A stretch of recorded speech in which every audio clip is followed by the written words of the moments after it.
जय माता दी। जय श्री राधे कृष्ण। आप सभी का आपके अपने YouTube channel VK Mishra present में बहुत बहुत स्वागत है।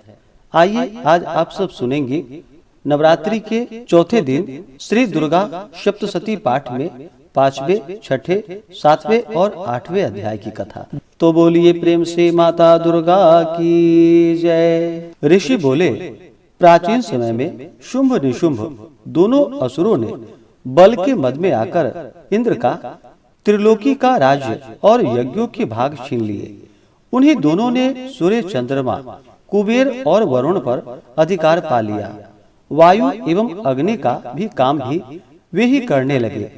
देवताओं को तो अपमानित, पराजित एवं राज्य भ्रष्ट करके स्वर्ग से निकाल दिया, जिसके अधिकार उन दो असुरों ने छीन लिए थे।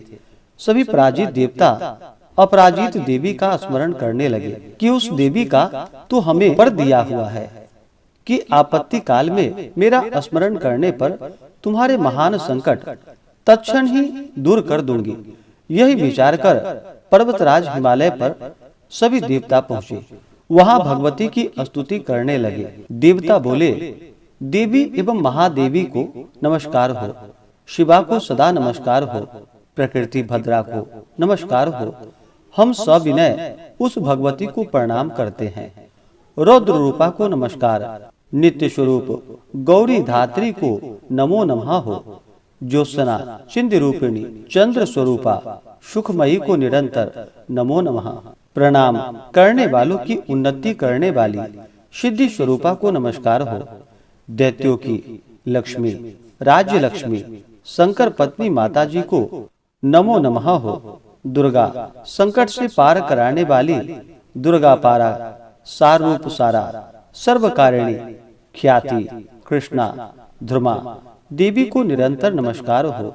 अत्यंत सुंदर एवं अत्यंत भयंकर रूप उस देवी को बार बार प्रणाम हो। जगत की प्रतिष्ठा रूपा कीर्ति देवी को नमो नमः हो। जो देवी सभी प्राणियों में चेतना भरती जाती हैं, उन्हें नमस्कार, उन्हें नमस्कार, उन्हें बारंबार नमस्कार हो। जो देवी सभी प्राणियों में निद्रा रूप में कही गई हैं, उन्हें नमस्कार, उन्हें बारंबार नमस्कार। जो देवी सभी जंतुओं में सुधा और छाया तथा तृष्णा रूप से स्थित हैं, उसे बार बार नमस्कार हो। जो देवी सभी प्राणियों में क्षमा, शक्ति तथा तृष्णा रूप से स्थित हैं, उसे नमस्कार, उसे नमस्कार, उसे बारंबार नमस्कार हो। जो देवी सब प्राणियों में लज्जा, शांति और श्रद्धा रूप स्थित हैं, उसे नमस्कार, उसे नमस्कार, उसे बारंबार नमस्कार हो। जो देवी सभी प्राणियों में कांति रूप में स्थित हैं, उन्हें नमस्कार, उन्हें बारंबार नमस्कार हो। जो देवी सभी प्राणियों में भ्रांति, कांति और लक्ष्मी रूप में स्थित हैं, उसे नमस्कार, उसे नमस्कार, उसे बार बार नमस्कार हो। जो देवी इस सारे जगत में व्यापक होकर चैतन्य रूप से स्थित हैं, उसे नमस्कार, उसे नमस्कार, उसे बार बार नमस्कार हो। प्राचीन काल में अपने मनोरथ की सिद्धि के लिए देवताओं ने जिन देवी की स्तुति की, इस प्रकार कई दिनों तक सुरपति इंद्र जिनकी सेवा करता रहा, वह मंगल रूपा परमेश्वरी हमारा मंगल एवं कल्याण करे और हमारी आपत्तियां दूर करे। दुष्ट दैत्यों से संतापित हम संपूर्ण देवता जिस भगवती ईश्वरी को नमस्कार कर रहे हैं और जो भक्ति पूर्वक नर्मदा के स्वरूप मनुष्यों द्वारा स्मरण की जाने पर उनकी सभी विपत्तियां नाश कर देती हैं, वह हमारी भी सभी विपत्तियां दूर करे। ऋषि बोले कि हे राजन, देवता लोग जब इस प्रकार भगवती की स्तुति कर रहे थे, उस समय श्री गंगा जी के जल में स्नान करने के लिए श्री पार्वती जी आई। उस समय सुंदर भौहों वाली पार्वती जी ने देवताओं से कहा कि आप लोग किसकी स्तुति कर रहे हैं। तब उनके शरीर कोश से प्रकट होकर शिवा बोली, देवताओं, शुंभ दैत्य से सताए हुए एवं संग्राम में निशुंभ से पराजित हुए मिलकर मेरी ही स्तुति कर रहे हैं। श्री पार्वती जी के शरीर कोश से तभी श्री अंबिका जी का प्राकट्य हुआ। इसी कारण सारे संसार में वह कौशिकी नाम से प्रसिद्ध है। इस प्रकार जब कौशिकी प्रकट हुई तब श्री पार्वती जी काली के रूप में हो गई। हिमालय में रहने के कारण इनका काली का नाम विख्यात हुआ। इसके अनंतर शुंभ निशुंभ के नौकर चंड तथा मुंड ने वहां आकर उस अंबिका देवी को देखकर, जो उस समय परम सुंदरता धारण की थी, उन दोनों ने शुंभ दैत्य को जाकर कहा कि हिमालय को अपनी कांति से प्रकाशित करती हुई परम सुंदर स्त्री वहां बैठी है। वैसा उत्तम परम सुंदर रूप किसी ने भी कहीं नहीं देखा होगा। हे असुरराज, वह देवी कौन होगी? इस बात का आप ही पता लगाइए और उसे ग्रहण करें। वह स्त्री क्या है? रत्न ही है। उसके तो सभी अंग बड़े मनोहर हैं। अपनी दिव्य कांति से दिशाओं को प्रकाशित कर रही है। हे दैत्येंद्र, वह बैठी हुई है, आप उसे देख सकते हैं। हे प्रभु, जैसे भी हो आप उसे ग्रहण कीजिए। ऋषि बोले, तब चंड मुंड के वचन सुनकर शुंभ ने महाअसुर सुग्रीव को दूत बनाकर देवी के पास भेजा और कहा कि तुम मेरी ओर से उनसे इस प्रकार कहना और इस प्रकार का उपाय करना, जिससे कि वह प्रसन्न होकर अत्यंत शीघ्र ही यहाँ आ जाए। यह सुनकर वह दैत्य पर्वत के उस प्रदेश में पहुंचा, जो कि अत्यंत सुंदर था। वहां ही देवी खड़ी थी। वहां जाकर उसने देवी को बहुत मधुर वाणी द्वारा कोमल वचन कहे। दूत बोला कि हे देवी, दैत्यों का स्वामी शुंभ तीनों लोकों में परमेश्वर है। मैं उसका दूत हूँ। आपके पास उसने भेजा है। मैं यहाँ आया हूँ। सभी देव जातियों में कोई भी ऐसा देवता नहीं जो उसकी आज्ञा न मानता हो। उसने सभी देवताओं को परास्त कर दिए हैं। अब आपके लिए उसका जो संदेश है वह मुझसे सुनिए। उसने कहा, सारा त्रिलोक मेरा हो चुका है। सभी देवता मेरे अधीन हैं। सभी यज्ञ भाग पृथक पृथक करके मैं ही पा रहा हूँ। त्रिलोक भर में उत्तम सभी रत्न मेरे अधीन हो चुके हैं। उसी प्रकार इंद्र के वाहन श्रेष्ठ ऐरावत हाथी को मैंने छीन लिया है। देवताओं ने क्षीर समुद्र से उत्पन्न उच्चैःस्रवा नामक अश्वरत्न प्रणाम करके मुझे भेंट कर दिया है। और भी जितने देव गंधर्व एवं नागों के पास रत्न रूप वस्तुएं थी, सबकी सब हे सुंदरी मेरी हो चुकी है। हे देवी, अब हम आपको स्त्रियों में एक रत्न मान रहे हैं।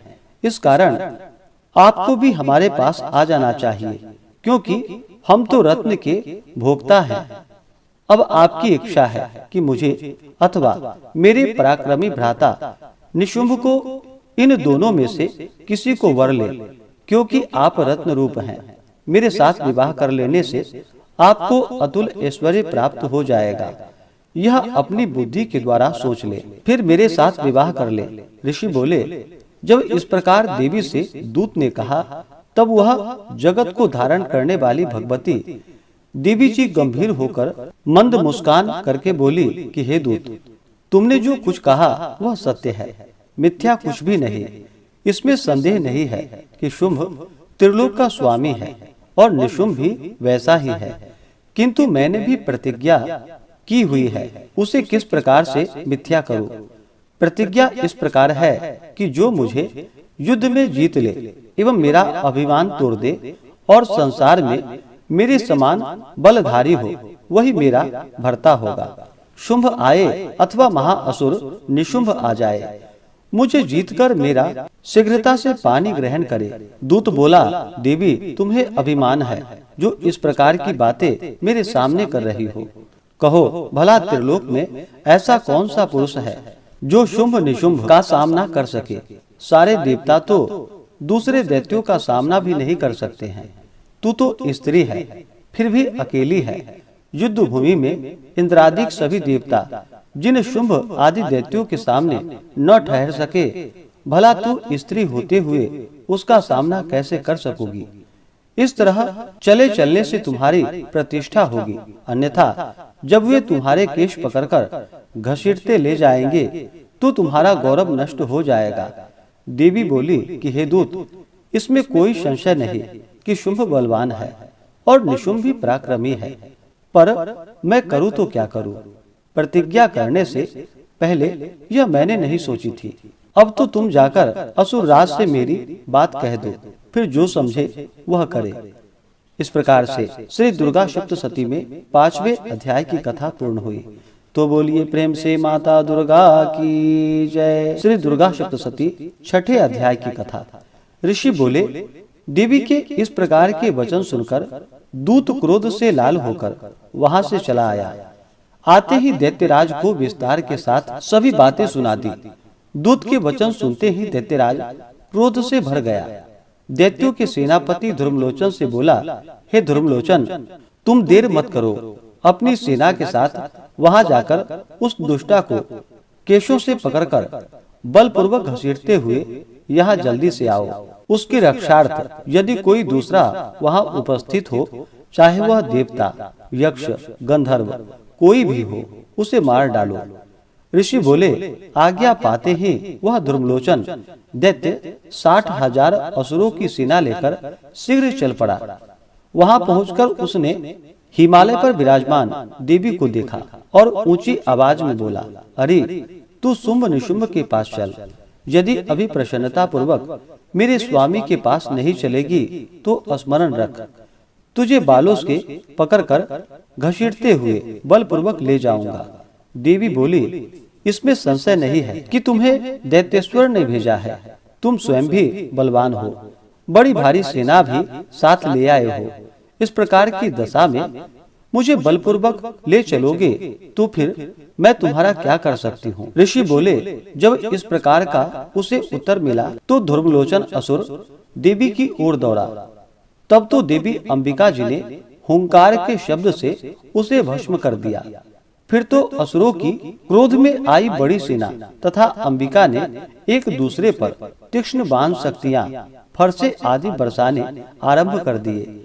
इधर देवी जी का वाहन सिंह भी कुपित होकर भयंकर गर्जना करता हुआ अपने बाल फटकारता हुआ असुरों की सेना पर उछल पड़ा एवं सिंह ने कुछ असुरों को पंजों की मार से एवं कुछ एक को अपने जबड़ों से तथा कई असुरों को नीचे पटक होठ को दाढ़ों से विदीर्ण करके मार डाला।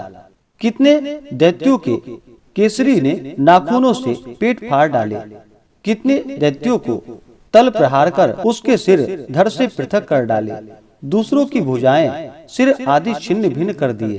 कितनों के पेट फाड़ फाड़ कर गले के बाल फटकारते हुए सिंह ने रुधिर पान किया।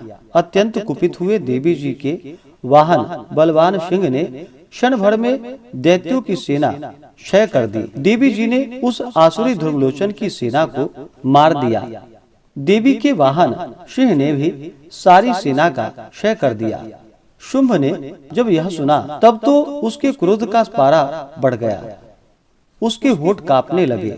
झट शुंभ ने चंड मुंड दोनों दैत्यों को आज्ञा दी, हे चंड तथा मुंड, तुम दोनों बड़ी भारी सेना लेकर वहां पहुंचो। उसे जल्दी से यहाँ पर लाओ।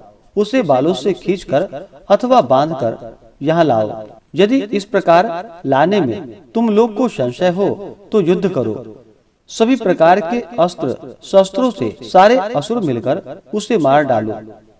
उस दुष्टा के मर जाने एवं सिंह के भी मारे जाने पर जिस दशा में भी अंबिका पड़ी हो, उसे बांधकर अपने साथ लेकर शीघ्र आओ। इस प्रकार से श्री दुर्गा सप्तशती में 6ठे अध्याय की कथा पूर्ण हुई। तो बोलिए प्रेम से माता दुर्गा की जय। 7वें अध्याय की कथा। ऋषि बोले, तब आज्ञा पाते ही चंड मुंड आदि दैत्य आयुधों से सुसज्जित होकर चतुरंगिनी सेना के साथ चल पड़े। वहां पहुंचकर उन्होंने देखा कि हिमालय की ऊंची स्वर्ण की चोटी पर सिंह पर देवी बैठी थी और मंद मंद हंस रही थी। इस प्रकार उन्हें देखकर पकड़ने की चेष्टा करने लगे। किसी ने धनुष चढ़ा लिया तो किसी ने तलवार संभाल ली और कितने ही देवी जी के पास पहुंच गए। तब अंबिका जी ने उन शत्रुओं के प्रति क्रोध में आ गई। उस समय क्रोध के कारण उनका मुख काला हो गया, देवी की भौहें तन गई। तब तो भयानक मुख वाली काली देवी तलवार तथा पाश लिए प्रकट हो गई। उस समय विचित्र खड़वांग धारण किया हुआ था। नरमुंड की माला शोभित थी। चिते के चर्बस की साड़ी पहनी थी। शरीर का मांस सूखा दिखाई देता था। अत्यंत भयानक रूप था।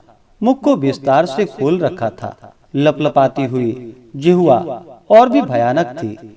धसी हुई लाल लाल आंख थी। अपनी गर्जना से सभी दिशाओं को भर दिया था। तब तो बड़े वेग से दैत्य सेना पर टूट पड़ी। बड़े बड़े असुरों को मारती हुई उनका भक्षण करने लगी। उन पाशर्व राक्षसों को, अंकुशधारियों को, महावत तथा योद्धाओं को घंटों के साथ कितने हाथियों को एक ही हाथ से पकड़कर मुंह में डालने लगी। वैसे ही घोड़ों के साथ रथों को एवं सारथियों को भी मुंह में डाल डालकर अत्यंत भयानक रूप से दांतों से उन्हें चबाती जाती थी। किसी के केश पकड़ लेती तो किसी की गर्दन दबा डालती, किसी को पैरों से दबोच देती तो किसी को छाती से धकेलकर मार गिराती। असुरों के द्वारा छोड़े हुए अस्त्र शस्त्रों को मुंह में पकड़ती जाती और दांतों से पीसती जाती। काली जी ने इस प्रकार बलवान दुरात्मा असुरों की वह सेना कुचल डाली, भक्षण कर डाली। कितने असुरों को मार पीट दिया।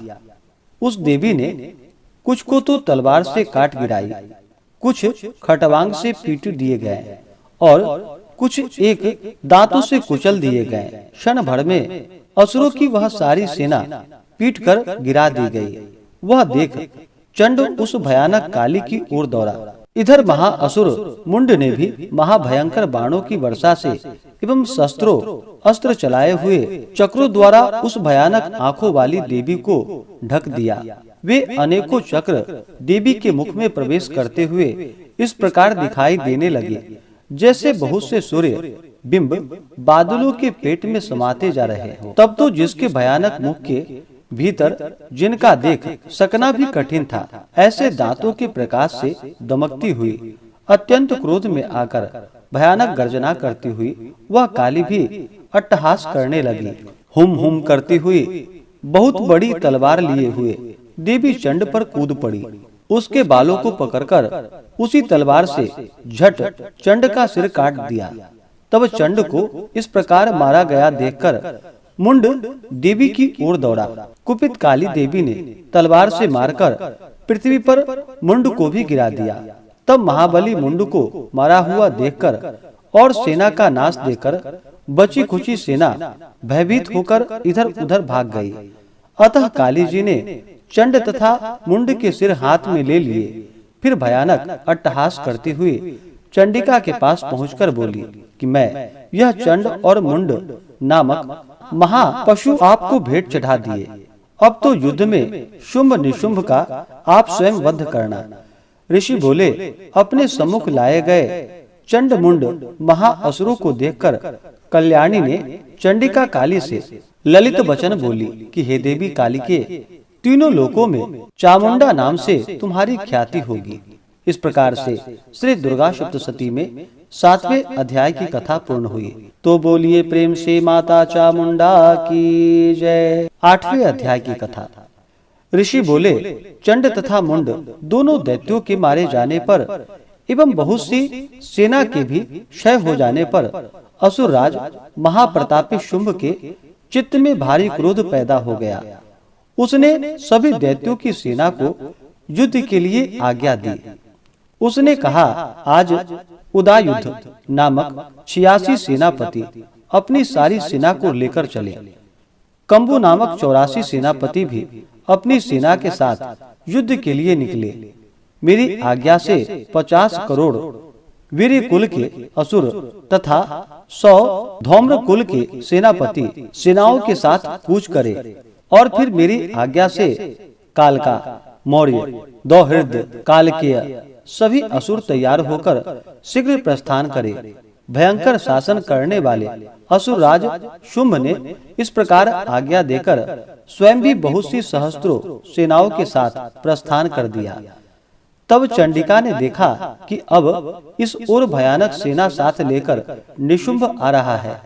तब तो उन्होंने अपने धनुष की टंकार करके पृथ्वी पर आकर के मध्य भाग को गुंजा दिया। हे राजन, उस समय सिंह ने भी बड़ी भारी गर्जना की। फिर अंबिका जी ने घंटा बजाकर उस गर्जना को और भी बढ़ा दिया। उस शब्द को सुनकर दैत्य सेनाओं ने चारों ओर से आकर देवी सिंह और काली को क्रोध के साथ घेर लिया। इसी अवसर के मध्य में हे राजन, दैत्यों के लिए तथा देवताओं की वृद्धि के लिए अत्यंत बल एवं पराक्रम से प्रसन्न होकर ब्रह्मा, विष्णु, शिव, कार्तिकेय स्वामी, इंद्र आदि देवों की शक्तियां उन्हीं के शरीर से निकलकर उन्हीं रूपों से चंडिका के पास आई। जिस देवता का जो स्वरूप, जैसा भूषण तथा वाहन है, उन्हीं वस्तुओं से संपन्न होकर उस देवता की शक्ति वही रूप धारण कर दैत्यों के साथ युद्ध करने आ गई। ब्रह्मा जी की शक्तियां, जिसे ब्रह्माणी कहा जाता है, वह हंसों से जुते हुए विमान पर आरूढ़ भी वह अक्षसूत्र कमंडलों से शोभित थी। सबसे प्रथम उपस्थित हुई। माहेश्वरी की शक्ति वृषभ पर विराजमान, सुंदर त्रिशूल धारण किए, महासर्पों के कंकण धारण किए, मस्तक पर चंद्र रेखा सुशोभित थी, वह माहेश्वरी शक्ति आई। कार्तिक स्वामी की शक्ति हाथ में शक्ति लिए मोर पर आरूढ़ गुह रूपिणी कौमारी अंबिका शक्ति दैत्यों से युद्ध करने आई।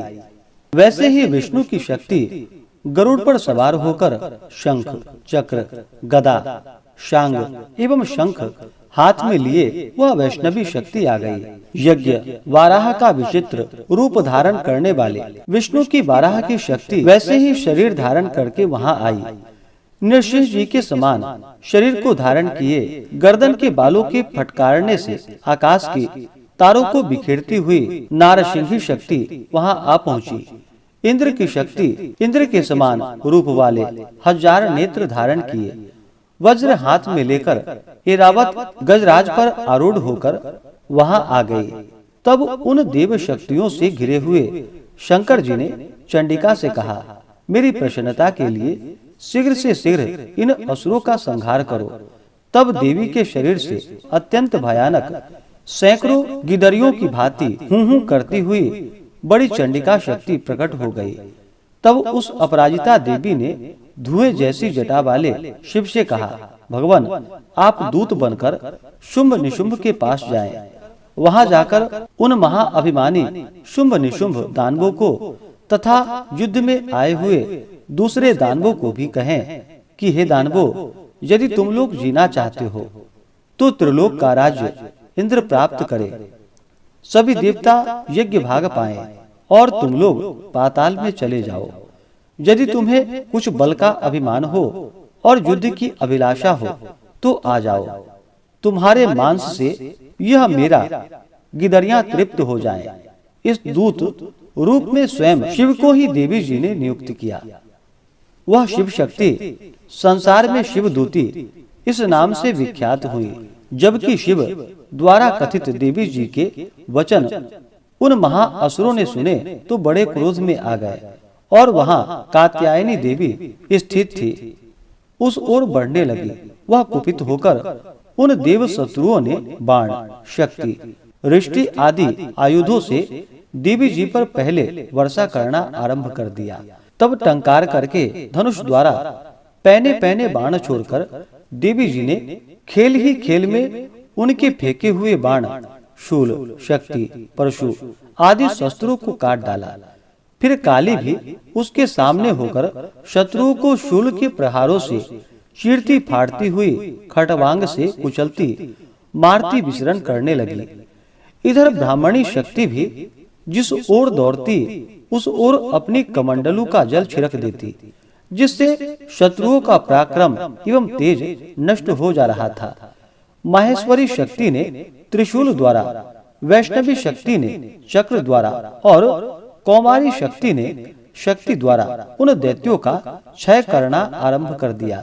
ऐन्द्रिय शक्ति के वज्र गिराने से सैकड़ों दैत्य दानव विदीर्ण हो होकर रुधिर के पनाले बहाते हुए पृथ्वी पर गिरने लगे। वाराही शक्ति ने तो कुछ एक को तुंड प्रहार से मार गिराया। कितने दैत्यों की छातियां अपनी दाढ़ों के अग्रभाग से चीर डाली। वाराह मूर्ति ने चक्र द्वारा बहुत से दैत्य चीर फाड़ डाले। कितने महादैत्यों को नारसिंही शक्ति अपने नाखूनों से विदीर्ण करके खाने लग गई।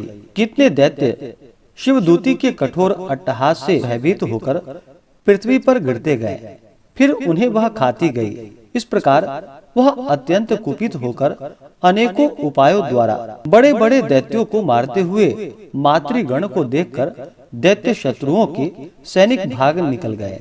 उन दैत्यों को मातृगण से पीड़ित होकर भागता हुआ देखकर क्रुद्ध हुआ महाअसुर रक्तबीज युद्ध करने के लिए आ धमका। रक्तबीज के वज्रमय शरीर से एक भी रुधिर बिंदु जब पृथ्वी पर गिरता तब उसी के समान बलवान दूसरा असुर पैदा हो जाता। उस महाअसुर ने आकर ऐन्द्रिय शक्ति के साथ युद्ध किया। तब ऐन्द्रिय शक्ति ने अपने वज्र के द्वारा रक्तबीज की ताड़ना की। वज्र के लगते ही उसके शरीर से बहुत सा रुधिर बहने लगा। रुधिर की एक एक बूंद से बहुत से असुर योद्धा पैदा हो गए, जिसका रूप पराक्रम रक्तबीज के समान था। जितनी भी रक्त की बूंदें शरीर से गिरी, उतने ही उसके सदृश बलवीर पराक्रमी असुर उत्पन्न हो गए। वे रक्त से उत्पन्न हुए असुर भी अत्यंत भयानक अस्त्र शस्त्र से सुसज्जित मातृगणों के साथ लड़ने लगे। फिर ऐन्द्रिय ने वज्र से उसका सिर तत्क्षण विक्षिप्त कर दिया। उससे रुधिर बह उठा। तब पुनः हजारों असुर उस रुधिर से पैदा हो गए। वैष्णवी शक्ति ने चक्र द्वारा उन्हें मारा। ऐन्द्रिय ने गदा द्वारा असुरराज की ताड़ना की। वैष्णवी ने चक्र से क्षत होने पर उसके शरीर से जो ही रुधिर अस्त्राव हुआ, उससे हजारों उसी के समान महाअसुर पैदा हो गए, जिनसे संपूर्ण जगत भर गया। उन्हें कौमारी ने शक्ति से मारा। वाराही ने तलवार से, माहेश्वरी ने महाअसुर रक्तबीज को त्रिशूल से हनन किया। उस दैत्य ने भी गदा द्वारा सभी मातृगणों को पृथक पृथक मारा। उस समय रक्तबीज बड़े क्रोध में समाविष्ट था। शक्ति, शूल आदि आयुधों से कई बार विक्षिप्त होने पर उसके शरीर से रक्त प्रवाह के पृथ्वी पर गिरते ही सैकड़ों असुर उत्पन्न हो चुके। दैत्यों के रुधिर से उत्पन्न उन असुरों से सारा जगत व्याप्त हो गया। तब तो देवता अत्यंत भयभीत हो गए। देवताओं को डरा एवं उदास देखकर तब शीघ्र ही चंडिका ने काली से कहा, चामुंडे, अपना मुख तुम और भी विस्तार से फैला लो। मेरे शस्त्र की मार से गिरते हुए रुधिर बिंदु तथा बिंदुओं से उत्पन्न महादैत्यों को अपने वेगवान मुख द्वारा खाती जाओ। युद्ध भूमि में रुधिरोत्पन्न इन महान दैत्यों का भक्षण करती हुई घूमती रहो। इस प्रकार कहकर चंडिका ने रक्त बीज पर त्रिशूल से प्रहार किया। फिर काली ने रक्त बीज का सारा रुधिर मुख से ग्रहण कर लिया। उस दैत्य ने भी चंडिका पर गदा चलाई, किंतु उस गदाघात द्वारा चंडिका को कुछ थोड़ी सी वेदना न हुई। रक्त बीज के क्षत विक्षिप्त शरीर से जो बहुत सा रुधिर गिरने लगा, उसे चंडिका मुख द्वारा पीती गई, और जो रक्तपान से दैत्य उत्पन्न हो गए थे, उन्हें भी मुख में डाल गई। इस प्रकार चामुंडा सभी दैत्यों को खा डाली और रक्त बीज का रुधिर पी डाली। तब देवी ने शूल, वज्र, तलवार, रिष्टि आदि आयुधों से हीन उन महाअसुर रक्त बीज को मार दिया। शस्त्र समूह से आहत होकर वह पृथ्वी पर गिर पड़ा। रुधिर तो उसका चामुंडा ने ही पी लिया था। उसकी मृत्यु होने पर देवता परम प्रसन्न हुए। मातृगण उसके रुधिर पान के मद से उन्मत्त होकर नृत्य करने लगी। इस प्रकार से श्री दुर्गा सप्तशती में 8वें अध्याय की कथा पूर्ण हुई। तो बोलिए प्रेम से माता दुर्गा की जय, नव दुर्गा देवी की जय, माता महाकाली महालक्ष्मी महासरस्वती माता की जय। सर्वदेवी देवता की जय। तो आशा करता हूँ कि यह जानकारी और कथा आपको अच्छा लगा हो। इसी प्रकार से ज्ञानवर्धक जानकारियाँ प्राप्त करते रहने के लिए, व्रत पूजा के बारे में जानने के लिए, कथा को सुनने के लिए चैनल पे अगर आप पहली बार आए हैं तो चैनल को लाल बटन दबा करके सब्सक्राइब करें, साथ में बेल आइकन घंटी को दबाएं ताकि आने वाली वीडियो का नोटिफिकेशन आपको समय से मिलता रहे।